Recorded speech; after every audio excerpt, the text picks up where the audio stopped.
Howdy, and welcome to Lecture 3 of Unit 7. Our focus today will be on the Great Depression.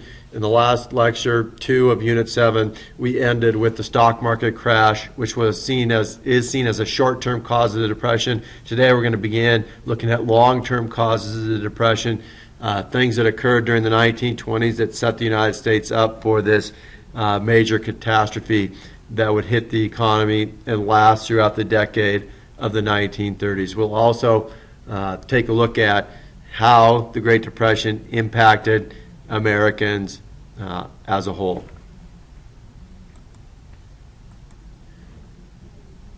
Jobless men keep going. We can't take care of our own. Chamber of Commerce. First of all, we're going to focus on long-term causes of the Great Depression. We already saw that the stock market crash kind of set the ball rolling, but because of other factors that had occurred during the 1920s, this became far more serious of an economic issue. First of all, overproduction of goods by manufacturers. In anticipation of high sales, the sales had been extremely high during the 1920s, and so manufacturers began to produce more and more and more, expecting these high sales to continue, but that wasn't the case. So factories were producing products, but at the same time, wages had slowed down and were not rising fast enough. So too few workers near the end of the 20s could afford to buy the factory output. Also, there was an overproduction in farming. There were surpluses, and the problem with farms had gone on even before. That had started earlier in the 20s with the Dust Bowl and some other issues. So there was overproduction, not only in manufacturing, but in farm production as well. There was a significant uneven distribution of wealth. You had the majority of the country not, making as much or littler than they had before, while the upper 1% or so were continuing to make significant amounts of money. The banking system was unstable. No one was monitoring the banking system. There were loans being made to those investing in the stock market. And really an important factor was the weak international economy, which had not recovered from World War I. The entire world economy was struggling, and the United States responded with the Hawley-Smoot tariff, which was the highest tariff in history.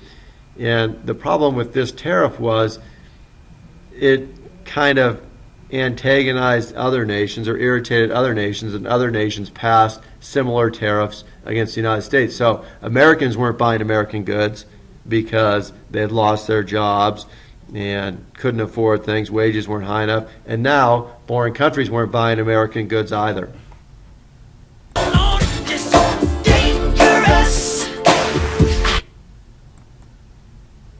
Here you can see a graph about the disparity in income. The top 0.01% had over 30% of the nation's income, while the top 1% had over 70% of it. The bottom 99% had less than 10% of the nation's income. Now, the Great Depression. Okay. So the stock market crashed in 1929, and slowly there was a snowballing effect. Okay. So by 1932, over 5,000, close to 6,000 banks had failed. Remember, the banks had made loans, many loans to those investing in the stock market. The stock market crashed, $25 billion, and the stock market disappeared. I mean, much of that money was money that had been put in banks by, regular U.S. citizens in savings accounts. 50,000 businesses had failed by 1932, and that number would continue to increase. Unemployment was up to 25% by 1932. I mean, that's 1 in 4 Americans not having any work. In this recent economic recession that we've had, that was really the only one that was worse, was the Great Depression. Unemployment got up to around 12%. So imagine what we've just experienced being twice as bad. By 1932, 25% of farmers had lost their farms. They were being foreclosed upon. GNP fell from $104 billion in 1929 to $56 billion in 1933. So GNP is gross national product. Again, that's a figure that represents everything produced in the country, and it had almost been cut in half in a 4-year period of time. And it won't stop.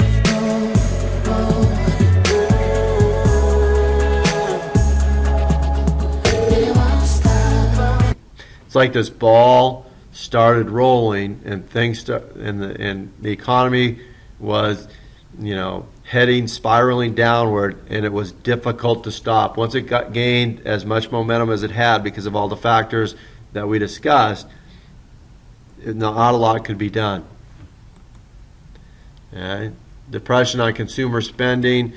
White is what was spent, the amount of money spent on food, housing, clothing, auto, medical in 1929, and then blue is 1933. You can see all of those were considerably less. Okay. Farm income, billions of dollars, again plummeted, $7 billion in 1929, only $2.5 billion in 1932. So it was hitting all aspects, all components of the economy. It wasn't just one sector of the economy. It was farming, it was manufacturing. Here, some people are gathered to try to get a farm that had been repossessed, being sold by the bank. They were sold for a fraction of what they were worth. Again, this just brought down the worth of other farms and so forth.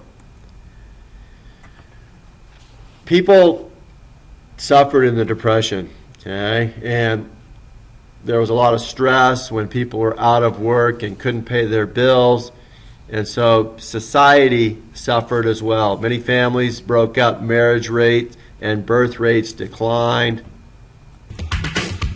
Hard times are coming to your town, so stay alert, don't let them get you down. They tell you times are tough, you hear that times are hard, but when you work for that ace, you know you pull the right card.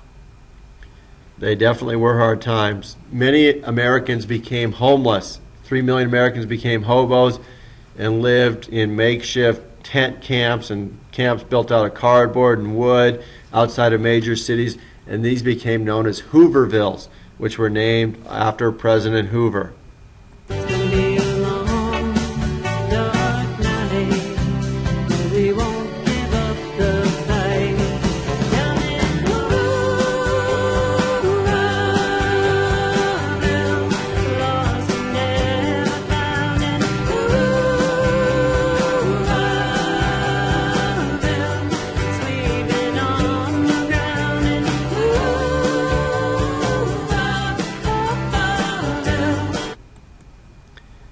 Here you can see some images from some of the Hoovervilles that were established across the country. A lot of poverty, obviously, makeshift houses. Imagine living in these conditions for a number of years. This was not just for a temporary period of time. Remember, the Depression lasted pretty much the entire decade of the 1930s. Back to President Hoover, who was in office at the time. His response to the Great Depression, I told you before that he's kind of blamed for the Great Depression, and what caused the Great Depression was not anything that he did. It was building up during the 1920s, but because of his Republican philosophy in not believing that the government should intervene in the economy, he didn't really take any action for quite some time. The first thing that he called for was volunteerism. He wanted people to volunteer to get the United States out of this depression. So he urged businesses to avoid layoffs and wage cuts. Yes, I'm here. I volunteer.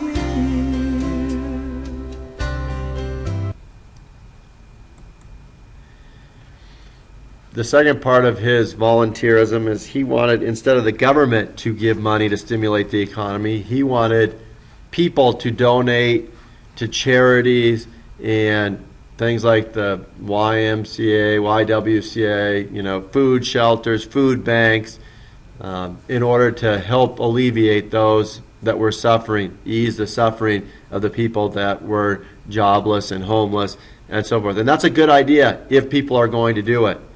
Okay? If people are willing to do that and the government doesn't have to do it, that's great. But unfortunately, there were not enough contributions and donations given for all the people that needed help.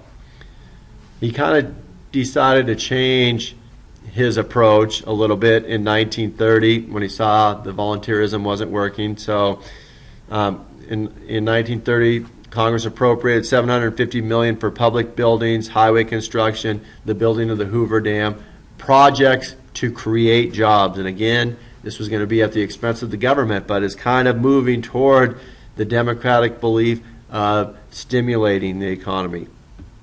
But again, it might have been too late now by the time that Hoover and the Republicans decided that this was the path that they should take. Hoover's probably greatest accomplishment, most important legislation, was the Reconstruction Finance Corporation, which was established in Congress in 1932, shortly before he left office. Again, remember, the stock market crashed in 1929, setting the ball in motion.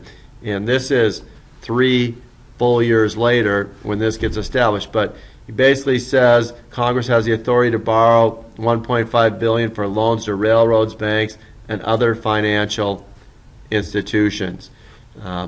Again, this is kind of like bailout. We talk about the bailout that President Obama did. He bailed out, the automotive companies, some savings and loan banks, and so forth. This is what the government began to do here. And then when FDR, Franklin Delano Roosevelt, was elected in 1932, he would just further advocate for programs like this. But remember, he was a Democrat.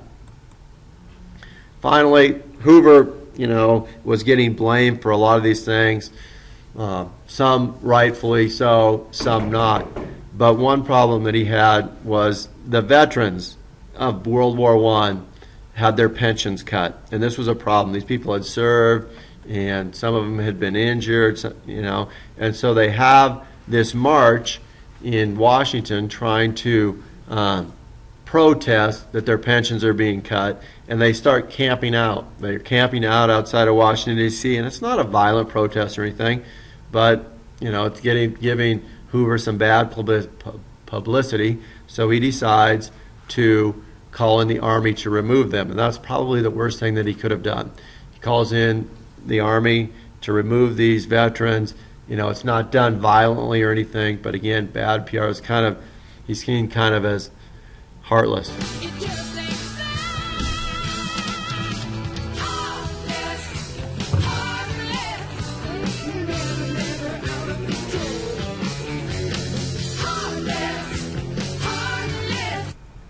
And that concludes Lecture 3 of Unit 7. In the next lecture, we'll continue on with the Depression, with the election of Franklin Roosevelt, and see how his democratic philosophy differed from the Republican philosophy of leave the economy alone. And we will take a look at if he was able to have any success in alleviating the Great Depression and the effects of the Great Depression on the American people.